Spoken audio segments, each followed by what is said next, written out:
Les mathématiques, c'est bien connu, c'est difficile. Alors imaginez des équations en français lorsque l'on est un petit Laotien. Il y a vraiment de quoi en perdre son latin. Depuis 6 ans, les 3 pays francophones d'Asie, le Vietnam, le Cambodge et le Laos, ont lancé un programme ambitieux, des classes bilingues, où une partie de l'enseignement, notamment les sciences, est dispensée en français. L'objectif des classes bilingues, c'est d'amener les élèves vers l'université et plus principalement vers des métiers à tendance scientifique, ingénieurs, médecine, pharmaciens, parce que ce sont des métiers qui sont nécessaires pour la reconstruction prioritaire du pays. Partout, on retrouve le même cursus, mais surtout les mêmes difficultés. Ceux qui ne comprennent pas la question.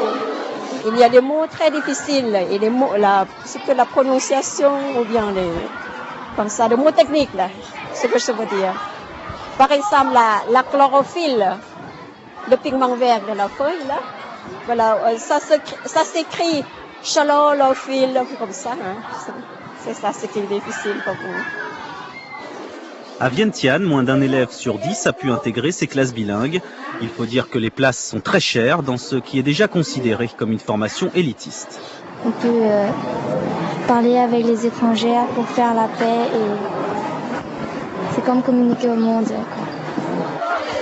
98% des élèves des classes bilingues passent en classe supérieure, contre 70% dans le cursus normal. Résultat, malgré la concurrence de plus en plus visible de l'anglais, l'apprentissage du français conserve toutes ses lettres de noblesse.